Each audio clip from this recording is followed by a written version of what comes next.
Hello दोस्तों, नमस्कार। मैं के तिवारी, आप सबका आज से फिर से स्वागत है। आज सीआरपीसी की क्लास चल रही है। सीआरपीसी की क्लास में कुछ पिछले लेक्चर हो चुके हैं। चंद्रा आईएएस का ये मंच है, आप सबका स्वागत करता है। आइए एक बार फिर से जुड़ा जाए सीआरपीसी की क्लास में। अभी तक हमने जो भी चर्चा की है पिछले लेक्चर में, उसको आप देखिए। उसमें हमने अभी तक कुछ परिभाषाओं पे चर्चा किया है, वारंट पे चर्चा किया है, समन पे चर्चा किया है, अपराधों का वर्गीकरण था उस पे हमने चर्चा किया है, फिर पुलिस की गिरफ्तारी, पुलिस जो गिरफ्तार करती है उस पे चर्चा किया है। कई सारे ऐसे महत्वपूर्ण बिंदु हैं जिस पे चर्चा हुई है। आज चर्चा हम कर रहे हैं, शुरुआत कर रहे हैं इनकाउंटर से। पिछले लेक्चर में हमने इनकाउंटर के बारे में थोड़ा बहुत बताया था। आज इनकाउंटर के बारे में थोड़ा सा और समझिए कि इनकाउंटर क्या होता है, पुलिस इनकाउंटर कैसे करती है, कब करती है, किन परिस्थितियों में करती है, और ऐसे कौन से व्यक्ति हैं जिनका इनकाउंटर किया जा सकता है। हम इन पे सब पे चर्चा करेंगे आज, ठीक है। तो आइए, आज भी सीआरपीसी ही अभी चल रही है, सीआरपीसी ही अभी चलेगी। लोगों की डिमांड है कि आईपीसी भी चलाया जाए, तो थोड़ा सा सीआरपीसी का 2-3 लेक्चर और पढ़ लीजिए, फिर पढ़ाते हैं आप लोगों को। सीआरपीसी 1973 में कल हम इनकाउंटर पे चर्चा कर रहे थे। धारा 46 यहां पे ये हम चर्चा कर रहे थे कि अरेस्ट हाउ मेड की चर्चा हो रही थी कि मतलब अरेस्ट कैसे किया जाए, गिरफ्तारी कैसे की जाएगी, इस पे चर्चा हो रही थी। सीआरपीसी में कौन कौन से प्रावधान हैं जिन पे वो व्यवस्था दी गई है कि कोई भी पुलिस ऑफिसर किसी व्यक्ति की गिरफ्तारी कैसे करेगा।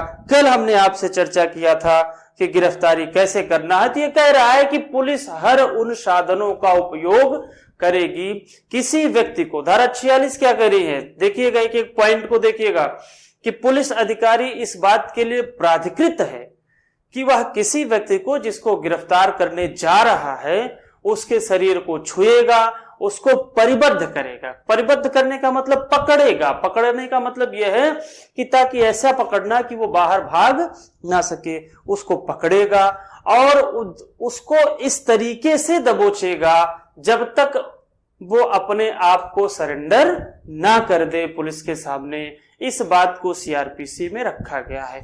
दूसरा प्रावधान ये रखा गया है कि अगर वह व्यक्ति सामान्य तरीके से सरेंडर नहीं कर रहा है, पकड़ने नहीं दे रहा है, तो जो दूसरी बात ये बता रहा है कि पुलिस अधिकारी या पुलिस का वह व्यक्ति जो गिरफ्तार करने गया है, चाहे कांस्टेबल हो या इंचार्ज हो या सब इंस्पेक्टर हो, कोई भी हो, जो भी गिरफ्तार करने गया है वह उन हर साधनों का प्रयोग कर सकेगा उस व्यक्ति को गिरफ्तार करने में जिससे गिरफ्तारी संभव हो सके। इसका क्या मतलब है? हर साधनों का प्रयोग कर सकने का क्या मतलब है?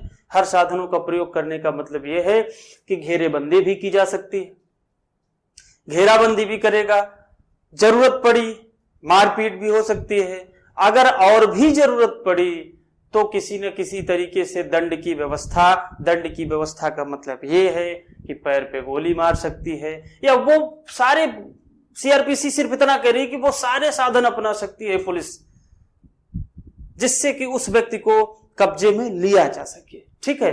अब यहां आती है बात महिला की। कल हमने आपसे महिला की चर्चा की थी कि अगर कोई महिला है तो उसकी गिरफ्तारी कैसी होगी। मित्रों, तो ध्यान रखिए, सीआरपीसी सिर्फ ये बात कह रही है कि अगर 46 कह रही है, 46 का एक प्रोविजो जुड़ा है, 2008 में जुड़ा है, 2008 की बात है शायद, हाँ 2008 में जुड़ा है। उसका एक परंतुक है, उसका एक प्रोविजो है कि अगर कोई ऐसी महिला जिसकी गिरफ्तारी होनी है तो उसकी गिरफ्तारी कैसी होगी। तो उसकी गिरफ्तारी के लिए जो पुलिस होगी वो महिला पुलिस ही होगी। ध्यान रखिएगा, महिला पुलिस ही उस व्यक्ति, उस महिला को गिरफ्तार करेगी।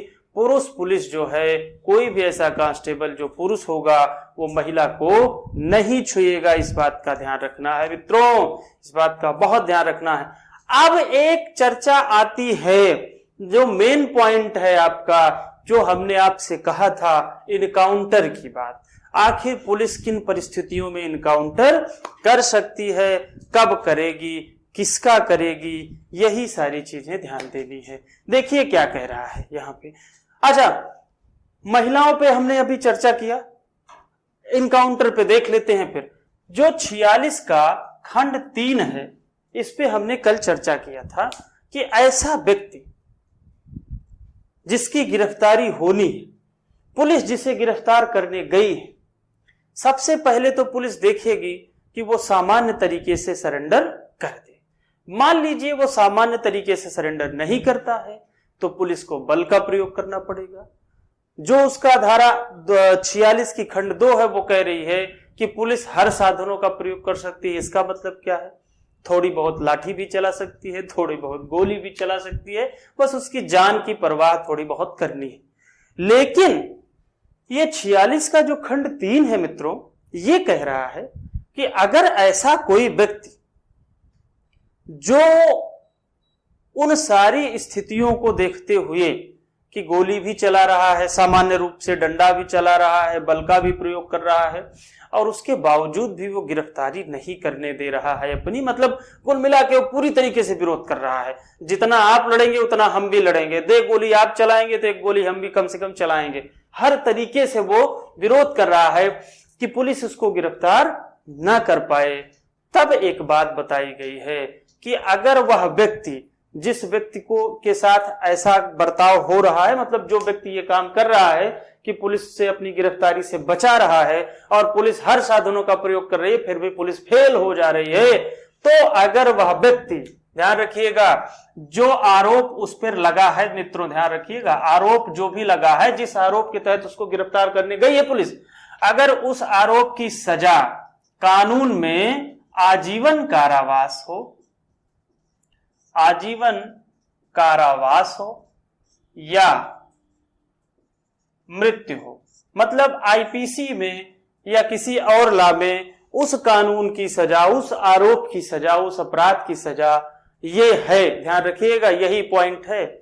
तो अगर उस व्यक्ति को इस ऐसे दंड पे आरोप लगा है, ऐसे अपराध का आरोप लगा है जिसकी सजा इतनी है, और उसके बावजूद भी वह पुलिस से अपनी गिरफ्तारी बचा रहा है, हर प्रयास करने पर भी वो अपने को गिरफ्तार नहीं करने दे रहा है, तो ऐसी स्थिति में पुलिस उसकी मृत्यु तक कारित कर सकती है। मृत्यु कारित करने का मतलब क्या है? डेथ भी कर सकती है। मतलब क्या? गोली चलाएगी पुलिस।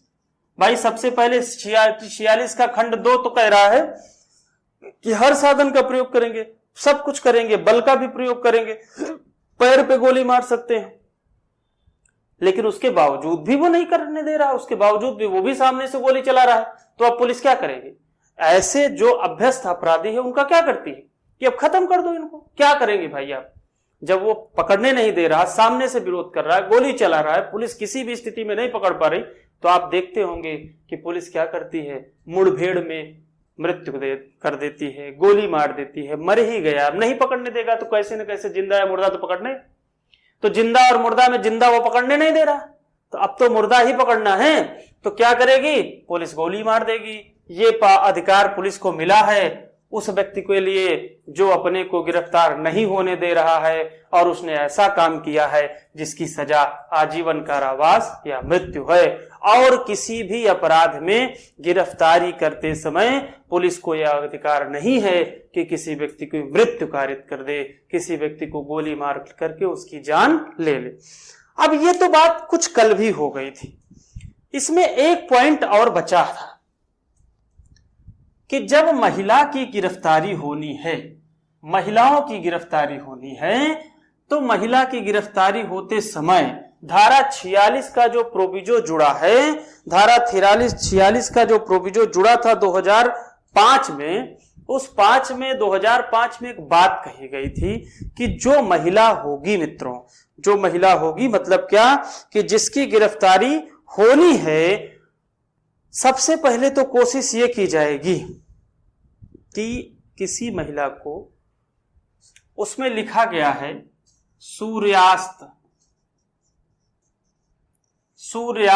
के बाद एवं सूर्योदय के पहले, सूर्योदय के पहले गिरफ्तार नहीं किया जाएगा। अब यहां कंफ्यूज मत होइएगा। सूर्यास्त के बाद एवं सूर्योदय से पहले तो आप सोचेंगे कि सूरज उगा भी नहीं और सूरज अस्त भी हो गया, तो गिरफ्तारी कब होगी? तो ध्यान रखिएगा, इसका सीधा सीधा मतलब यह है कि जो रात्रि का समय है इसी में महिला की गिरफ्तारी नहीं की जाएगी। ध्यान रखिएगा मित्रों, ये बात स्पष्ट रूप से रोकी गई है कि किसी भी महिला की गिरफ्तारी किसी भी स्थिति में, वो चाहे जीवन कारावास की सजा वाली हो या सामान्य कारावास की सजा वाली हो, किसी महिला की गिरफ्तारी कोई भी पुलिस अधिकारी रात्रि में नहीं करेगा।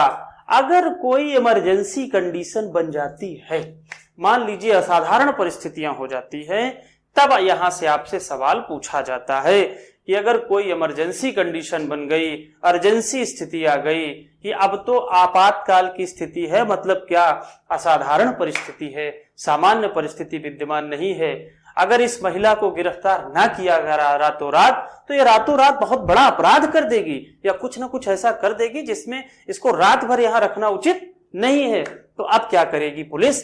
पुलिस के पास एक अधिकार आता है, एक नियम सीआरपीसी बताती है कि अगर बहुत ज्यादा असाधारण परिस्थितियां उत्पन्न हो गई हैं, तो उस जहां गिरफ्तार करना है उस ज्यूरिसडिक्शन में जो फर्स्ट क्लास मजिस्ट्रेट होगा, फर्स्ट क्लास जुडिशियल मजिस्ट्रेट की बात हो रही है भैया, जुडिशियल मजिस्ट्रेट होगा, मतलब क्या? प्रथम श्रेणी का जो भी न्यायाधीश होगा, प्रथम श्रेणी का न्यायाधीश होगा, कुल मिलाकर के जज साहब से परमिशन लेनी पड़ेगी फर्स्ट क्लास जुडिशियल मजिस्ट्रेट से कि माय लॉर्ड, इस महिला को रात में ही गिरफ्तार करना जरूरी है, अन्यथा कोई बड़ा अपराध हो जाएगा, इसको रात में छोड़ना उचित नहीं है। तब जाकर के अगर फर्स्ट क्लास जुडिशियल मजिस्ट्रेट इस बात को परमिट कर दे रहा है कि आप जो है इमरजेंसी अर्जेंसी कंडीशन है, आप इसमें गिरफ्तार कर सकते हैं, तभी किसी महिला की गिरफ्तारी रात्रि में हो सकती है। अन्यथा मित्रों, किसी भी महिला की गिरफ्तारी रात्रि के समय नहीं होगी, दिन में ही होगी। ठीक है, तो ये चीज ध्यान रखिए।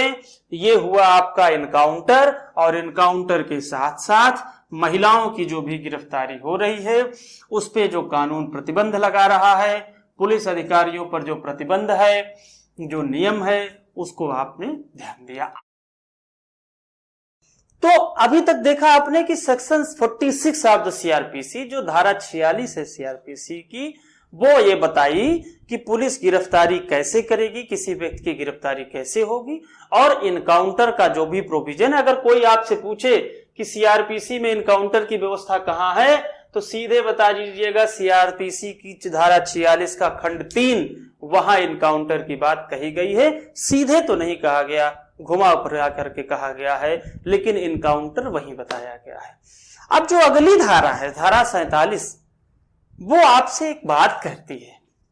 धारा 47 कहती है कि मान लीजिए कोई व्यक्ति है जिसको पुलिस गिरफ्तार करने गई है, वो गिरफ्तार अभी हुआ नहीं है, लेकिन जिसकी गिरफ्तारी करनी है, अगर पुलिस को इस बात का संदेह है कि ये कहीं पर छुपा है, तो क्या करेगी पुलिस? अभी तक तो ये क्लियर था कि भाई यहां पे है तो इसको पकड़ लीजिए, लेकिन जब ये क्लियर है कि इसकी तलाशी लेनी पड़ेगी, क्योंकि यही कहीं ये छुपा है, मान लीजिए बगल वाले घर में है या किसी जंगल में है, सामान्य रूप से घर की बात हो जाए कि जहां पर जो पारंपरिक घर है, जहां पे लोगों का निवास है, जहां सब रहते हैं, उस घर में वो छुपा है।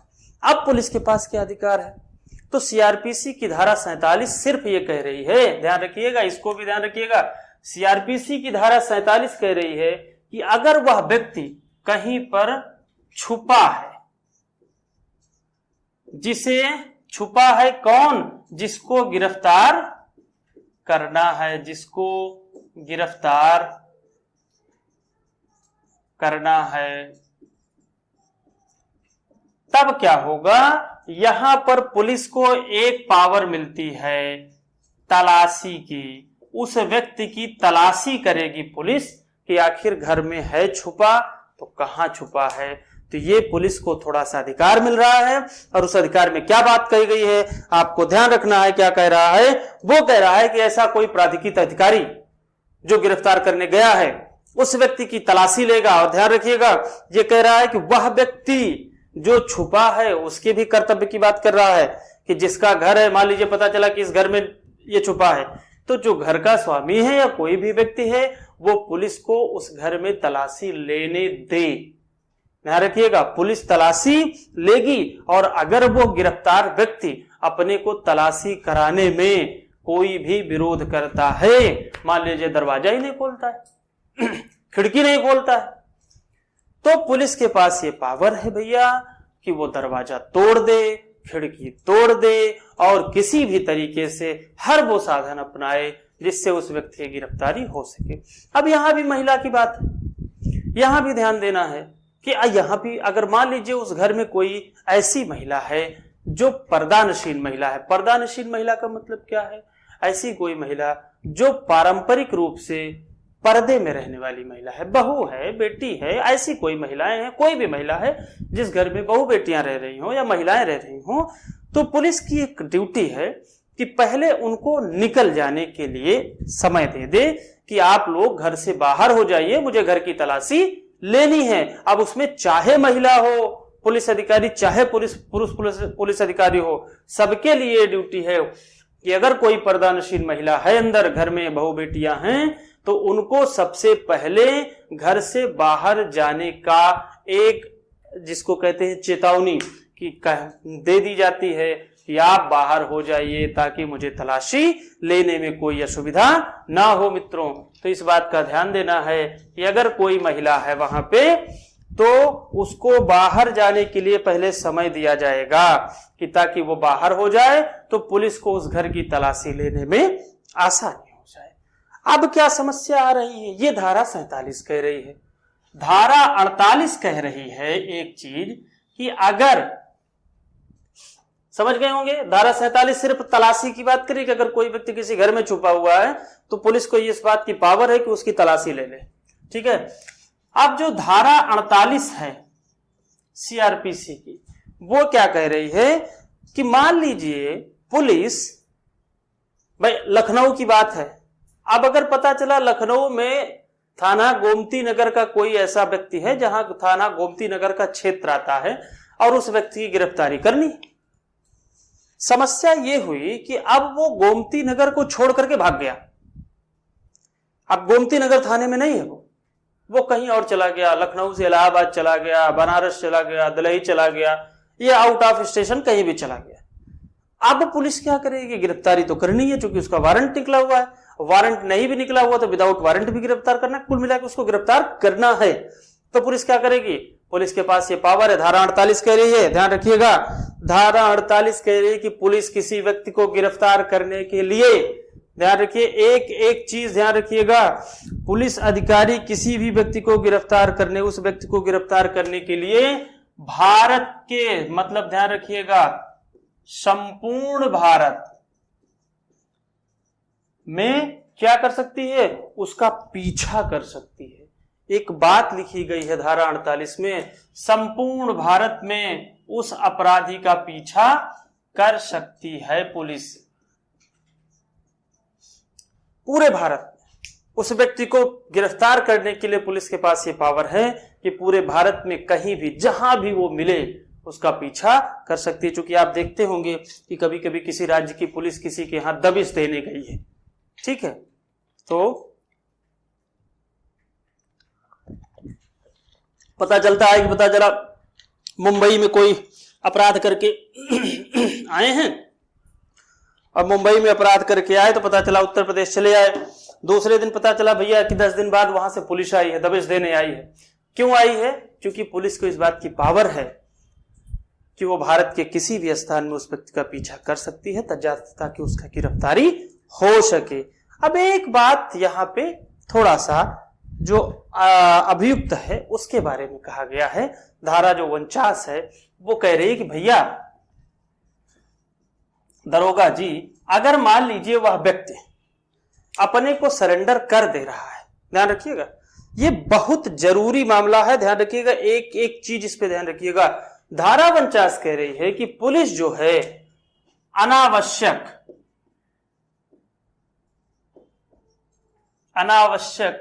प्रतिरोध नहीं करेगी। ध्यान रखिएगा भैया,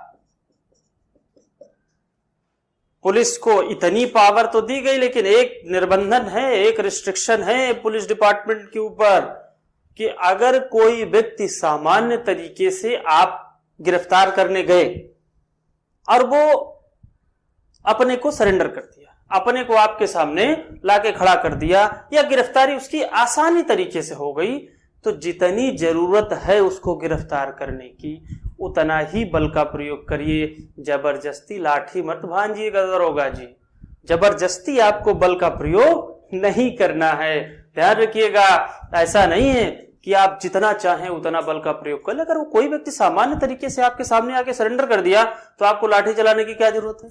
तो यही धारा 49 कह रही है, सेक्शन 49 कह रही है, 49 कह रही है कि know unnecessary restrain. Know unnecessary restrain का मतलब जितनी जरूरत है उतना ही किया जाए। केस आता है यहां पे, बहुत इंपॉर्टेंट केस है, सुनील बत्रा का केस है।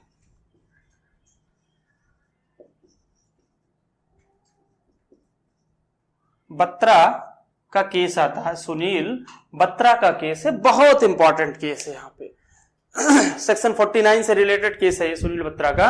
सुनील बत्रा का केस ये कह रहा है, इसकी सीधे समरी देखिए सुनील बत्रा की, कि किसी व्यक्ति को गिरफ्तार करने में जितने बल की जरूरत है उतना ही बल प्रयोग किया जाएगा। अब पता चला कि एक छोटे से बच्चे को गिरफ्तार करना, छोटे से बच्चे का मतलब ये, मान लीजिए कोई सामान्य अपराधी है जो 25 साल का है, 30 साल का है, उसे अकेले गिरफ्तार करना और वो दौड़ रहा है, तो दौड़ रहा है तो आप भी दौड़िए, सिर्फ गोली ही न मार दीजिए कि पता चला कि आपने प्रयास ही नहीं किया और जैसे ही वो भागा आपने सीधे AK-47 चला दी। नहीं, ये नहीं करना है। सुनील बत्रा का भी केस जिसपे ऑनरेबल सुप्रीम कोर्ट की गाइडलाइन है कि भैया उतना ही करिए जितने की जरूरत है। और आपको बताएं, अभी तो आपको उस दिन हम बता रहे थे प्रेम शंकर शुक्ला बना, प्रेम शंकर शुक्ला वर्सेस दिल्ली एडमिनिस्ट्रेशन का मामला, प्रेम शंकर शुक्ला बनाम दिल्ली प्रशासन का मामला था, उसमें तो ऑनरेबल सुप्रीम कोर्ट ने यहां तक कह दिया कि किसी व्यक्ति को जबरदस्ती हथकड़ी भी मत पहनाओ। भाई समस्या ये है, अब यहां एक नई बात आई, अब आई तो सुन ही लीजिए। कभी कभी पूछा जाता है मीडिया ट्रायल के बारे में, सिविल जज वालों के लिए विशेष करके है, यूपीएसआई में तो मान लीजिए नहीं पूछा जाएगा, सिविल जज वालों के लिए विशेष पूछा जाता है जब भी पढ़ाया जाता है, मीडिया ट्रायल क्या होता है। अब देखिए यहां पे सुप्रीम कोर्ट ने क्यों रोका प्रेम शंकर शुक्ला के मामले में। प्रेम शंकर शुक्ला, प्रेम शंकर शुक्ला का मामला था, प्रेम शंकर शुक्ला वर्सेस दिल्ली एडमिनिस्ट्रेशन के मामले में ऑनरेबल सुप्रीम कोर्ट ने क्यों रोका कि आप जबरदस्ती हथकड़ी मत लगाइए। उन्होंने इसलिए रोका कि अगर कोई व्यक्ति सामान्य तरीके से आपके साथ गिरफ्तारी में आपका सहयोग कर रहा है तो हथकड़ी लगाने की क्या जरूरत है। यही 49 कह रहा है कि भैया उतना ही बल का प्रयोग करिए। अब वो आपके साथ पता चला कि दरोगा जी के साथ साथ सीधे सीधे चला जा रहा है, ठीक है दरोगा जी आप हमको थाने ले चलिए, हम आपका सहयोग करते हैं, और आप उसका हाथ पैर पकड़ करके जबरदस्ती उसको घसीट रहे हैं। नहीं, ये नहीं करना। नो अननेसेसरी रिस्ट्रेन की बात सेक्शन 49 कह रहा है कि कोई भी पुलिस अधिकारी जो है वो स्पष्ट कर रहा है कि the person arrested shall not be subjected to more restraint than it necessary to prevent the escape. अगर उसको भागने में, जब वो भाग रहा है तो जितनी जरूरत है उस पर अपना बल प्रयोग करने की उतना ही करिए, उससे ज्यादा नहीं। तो ध्यान रखिएगा 49 कह रहा है कि जबरदस्ती उसके ऊपर बल का प्रयोग मत करिए, जिसमें सुनील बत्रा का केस है, प्रेम शंकर शुक्ला हथकड़ी वाला केस मान के चलिए जिस पर रोका गया है कि हथकड़ी जबरदस्ती नहीं लगाई जाएगी। ये हुई बात आपके गिरफ्तारी की। अब यहां पे गिरफ्तारी का एक अधिकार आता है उस जो आरोपी है जिसको गिरफ्तार किया गया है। एक बात आती है, जब संविधान हम आपको पढ़ाएंगे तो संविधान पढ़ाते समय ये बात बताएंगे कि कोई भी पुलिस अधिकारी जिस व्यक्ति को गिरफ्तार कर रहा है, अगर वह जमानती अपराध है या कोई भी कैसा भी अपराध है, तो उसको ये जरूर बताएगा, उसको इस बात का अवसर देगा कि आप अपने घर के लोगों को बता दें। जो धारा 50 है, सॉरी धारा 50 सेक्शन 50 ऑफ द CRPC वो कह रहा है, उसमें उस गिरफ्तार व्यक्ति का अधिकार की बात कही गई है। अभी तक तो पुलिस की पावर की बात कही गई थी। धारा 50 क्या कह रही है कि गिरफ्तार जो व्यक्ति है उसके अधिकार की बात कर रहा है कि भैया एक काम करिएगा दरोगा जी, जिस व्यक्ति को आप गिरफ्तार कर रहे हैं उस व्यक्ति को, मान लीजिए ये क्या कह रहा है, गिरफ्तार व्यक्ति को जमानत के बारे में बताया जाना चाहिए। बताया जाना किसके द्वारा? जो पुलिस अधिकारी, जो भी पुलिस अधिकारी गिरफ्तार करने गया है, धारा 50 कह रही है कि इसकी ड्यूटी है कि जिस व्यक्ति को गिरफ्तार कर रहा है उस व्यक्ति को बताए कि एक काम करिए, आपकी जमानत जो है, जमानत आपका अधिकार है, आप चाहें तो आप अपने परिवार वालों को, अपने सगे संबंधियों को, अपने किसी प्रतिनिधिकर्ता को आप बुला करके आप जमानत ले सकते हैं। कुल मिलाकर संविधान में किस उस व्यक्ति के जो भी अधिकार दिए गए हैं उसमें यह है कि उसको जमानत का अधिकार बताया जाएगा। तो यहां पर इसने ये कह दिया कि पुलिस अधिकारी की ये बाध्यता होगी, पुलिस अधिकारी का एक कर्तव्य होगा कि जिस व्यक्ति को गिरफ्तार किया है उस व्यक्ति को ये बताए कि भैया आपका जमानत का अधिकार है, आप चाहें तो अपनी जमानत ले सकते हैं आकर के। ठीक है, ये इतनी बात हो गई। अब इसमें आगे आपको बताएगा कि गिरफ्तार व्यक्तियों की तलाशी, धारा 51 जो है वो कह रही है कि गिरफ्तार व्यक्तियों की तलाशी, जिस व्यक्ति को गिरफ्तार किया जाएगा, धारा 51 कह रही है कि गिरफ्तार व्यक्ति की तलाशी ली जाएगी। और यहीं पे धारा 52 कह रही है कि मान लीजिए भाई तलाशी तो ले गई, क्या लिए हैं क्या नहीं लिए, वो तलाशी हुई।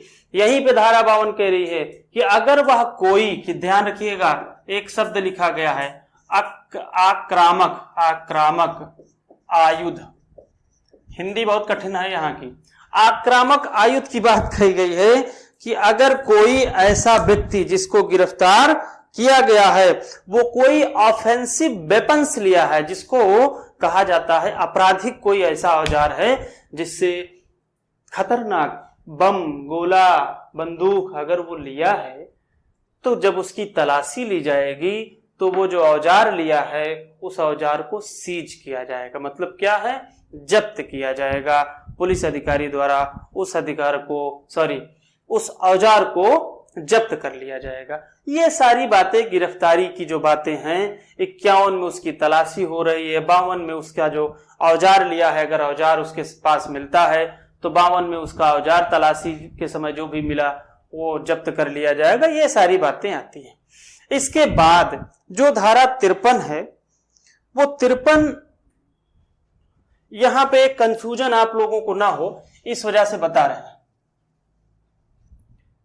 सेक्शन 53, धारा 53, फिर धारा 53A, ये जो दो धारा है ये एक बात कर रही है जहां पे आप कहते हैं कि गिरफ्तारी तो हो गई, मेडिकल नहीं कराया गया, तो मेडिकल की बात कर रही है। यहां पे कह रहा धारा 53 कि यहां पुलिस ले जाएगी क्या कराने, किससे? मेडिकल ऑफिसर से। क्या कराने? सर्जन से, डॉक्टर से। क्या कराने ले जा रही है? मेडिकल कराने पुलिस ले जाएगी। ध्यान रखिएगा, यहां पे पुलिस ले जा रही है कि उस व्यक्ति का मेडिकल हो जाए। ये धारा 53 में मेडिकल की बात कही गई है। धारा 53 में कहा गया है ऐसा व्यक्ति जो रेप का अपराधी है, ऐसा व्यक्ति जो बलात्कार का अपराधी है, उस व्यक्ति का मेडिकल। ध्यान रखिएगा, दोनों मेडिकल में अंतर है।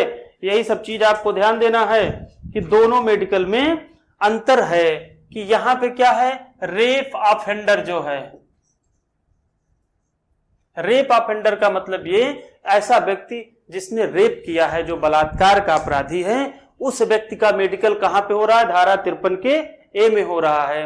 और पुलिस अगर किसी व्यक्ति को गिरफ्तार कर रही है तो पुलिस जब मेडिकल कराती है तो वो धारा 53 में हो रहा है। लेकिन धारा 54 ये गिरफ्तार व्यक्ति को एक अधिकार देती है। यहां भी मेडिकल की बात है, यहां भी मेडिकल की बात है।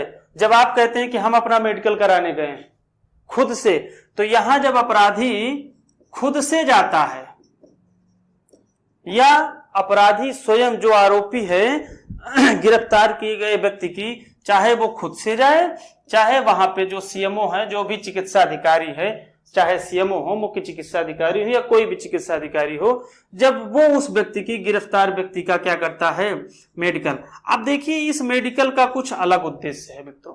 ये जो धारा 54 वाला मेडिकल हो रहा है, इस मेडिकल का उद्देश्य ये है कि जो गिरफ्तार व्यक्ति है वो भी, उसके पास भी कोई ना कोई प्रमाण रहे, और यही सारा लोचा होता है।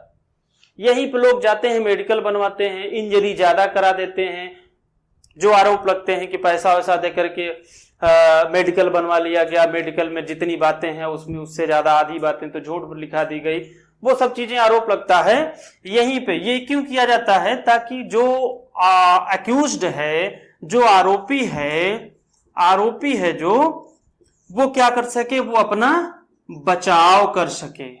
ये जो धारा 54 वाला मेडिकल होता है, यही मेडिकल सामान्य तरीके से इसमें बहुत घपला होता है, ताकि वह व्यक्ति जो है वो अपना बचाव कर सके।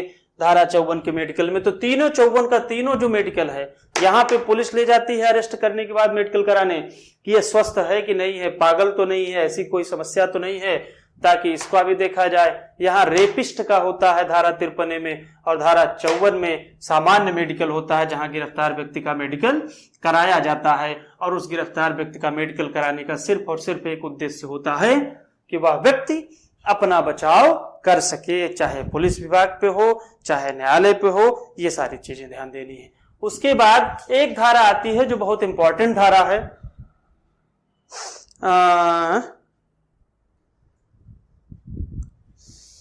धारा 57 की मैं बात कर रहा हूं, बहुत इंपॉर्टेंट धारा है, धारा 57। इसी के साथ एक धारा और पढ़ी जाती है, धारा 167 सीआरपीसी की। यहीं पे आप कहते हैं कि जब पुलिस किसी व्यक्ति को गिरफ्तार करती है तो 24 घंटे के अंदर उसको मजिस्ट्रेट के सामने पेश करना पड़ेगा। धारा 57 कह रही है कि कोई भी पुलिस ऑफिसर जब वह किसी व्यक्ति को गिरफ्तार कर रहा है तो उस व्यक्ति को 24 घंटे के अंदर मजिस्ट्रेट के सामने पेश करना पड़ेगा। तो अब इसमें थोड़ी सी एक टेक्निकलिटी है। देखिए धारा 57 में, धारा 57 के साथ 167 इस वजह से पढ़नी पड़ती है। 167 पे हम पढ़ाएंगे जिस दिन आगे अभी एफआईआर की तरफ चलेंगे तो 167 को पूरा पढ़ाएंगे।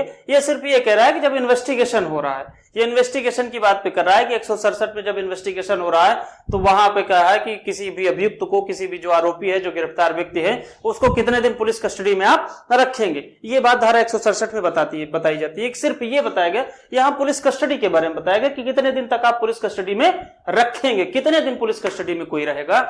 लेकिन धारा 57 सिर्फ आपको यहाँ पे याद रखनी है कि धारा 57 कह रहा है कि कोई भी व्यक्ति जिसको गिरफ्तार किया गया है उसको 24 घंटे के अंदर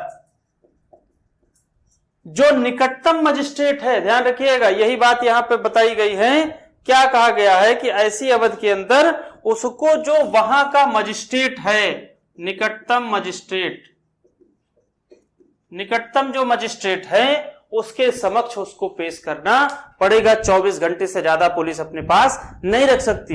लेकिन इसमें एक एक्सेप्शन है, जब पुलिस 24 घंटे के अंदर, अगर मान लीजिए ए ने कोई अपराध किया है, ए को गिरफ्तार करने गई है और ये गिरफ्तारी का स्थान है, और इस स्थान से लेकर के जो थाना है मित्र, वो थाना जो है मान लीजिए 30 किलोमीटर या 35 किलोमीटर जो भी क्षेत्र हो इसका, तो ये एक और यहां से गिरफ्तार करके थाने तक लाने में जो भी टाइम लगेगा वो टाइम इस 24 घंटे में इंक्लूड नहीं होगा।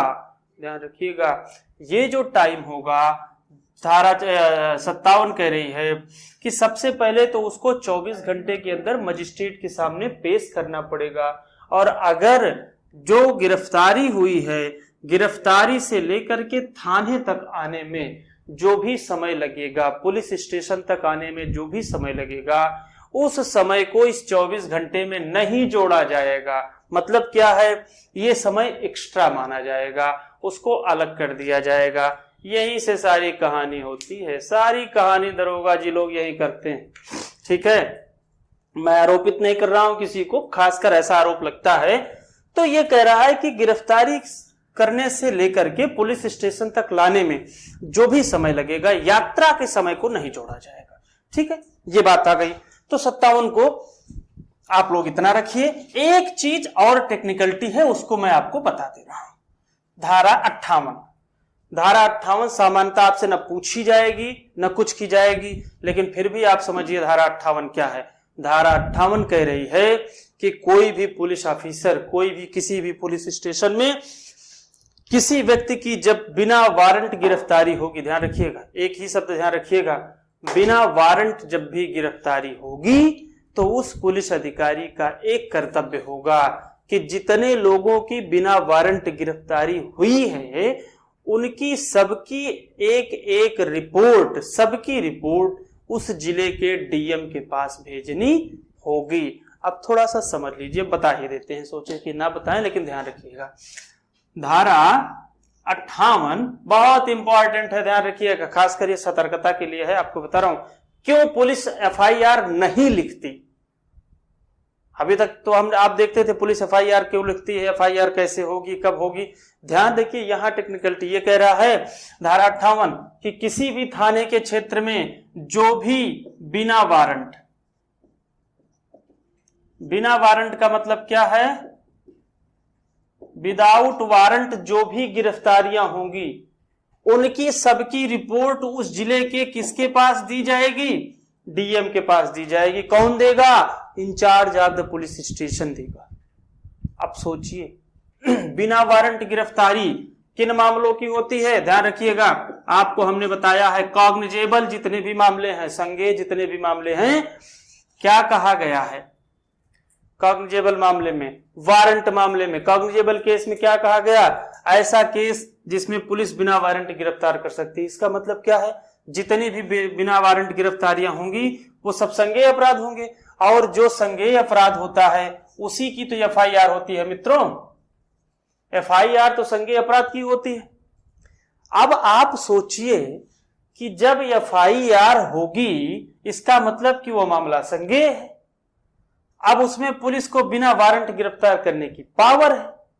अब जितना पुलिस बिना वारंट गिरफ्तार की सबकी रिपोर्ट किसको देनी है, डीएम साहब को देनी है। डीएम साहब से रिपोर्ट ऊपर जाती है, तो जब ऊपर जाएगी, अच्छा ये मान लीजिए डीएम साहब के पास रिपोर्ट आई, जब भी डीएम साहब के पास रिपोर्ट आएगी तो मान लीजिए किसी जिले में मान लीजिए 5 थाना है और 5 थाने में जितने एफआईआर, जितने बिना वारंट गिरफ्तारी हो रही है सबकी रिपोर्ट जा रही है डीएम के पास। तो डीएम को तो पता है ना कि किस थाने में कितनी एफआईआर हो रही है, और कितनी एफआईआर होने का मतलब कि किस थाने में कितना अपराध हो रहा है थाने की सीमाओं के अंदर। तो अब आप बताइए कि डीएम से लेकर के रिपोर्ट कहां जाती है, तो अभियोजन निदेशालय भी गई, गृह मंत्रालय भी गई, सरकार तक ये बात पहुंच रही है। तो आप बताइए सरकार तक इस बात का ब्यौरा है ना कि किस थाने में कितनी एफआईआर हो रही है। इसका मतलब क्या है कि किस थाने में कितना ज्यादा अपराधी को संरक्षण है, कितना अपराध हो रहा है, कौन थाना सबसे ज्यादा संवेदनशील है। तो आप बताइए कि दरोगा जी क्या का प्रमोशन होगा, दरोगा जी का प्रमोशन तो रुक जाएगा जिस दिन ये होगा कि भैया मान लीजिए 5 थाना में एक ऐसा थाना है ABCDE, 5 थाने हैं लखनऊ में, और पता चला ए वाले थाने की सबसे ज्यादा रिपोर्ट डीएम के पास गई है, तो ए थाना तो सबके निगाह में ये हो गया कि भाई इस थाने में अपराध सबसे ज्यादा हो रहा है, इसका मतलब यहां अपराधी फल फूल रहे हैं। तो फल फूल रहे हैं तो किसके संरक्षण में फल फूल रहे हैं, सीधे सीधे थाना इंचार्ज के संरक्षण में है। तो अब थाना इंचार्ज की तो खैर नहीं होगी। तो अब आप सोच लीजिए, अब हम आगे कुछ नहीं बताएंगे कि किस लिए पुलिस एफआईआर नहीं लिखती, खासकर मेन तो उसका इन्वेस्टिगेशन करना होता है, उससे भी डर से, और मेन समस्या गुरु यहां होती है। इसी वजह से पुलिस जल्दी एफआईआर नहीं लिखती, क्योंकि सबकी रिपोर्ट जाती है, सबका काला चिट्ठा सबके पास रखा रहता है मित्रों। ठीक है, तो आज इतना ही रखते हैं, अगले लेक्चर में आपको कुछ और इंपॉर्टेंट चीजें लेकर के आएंगे। ठीक है, आज इतना समझिए। अभी फिर आपको उधर वारंट, FIR, बहुत सारी चीजें चलेंगी। आज इतना ही देखते हैं, इतना आप लोग को रिवीजन करिए। बहुत बहुत धन्यवाद।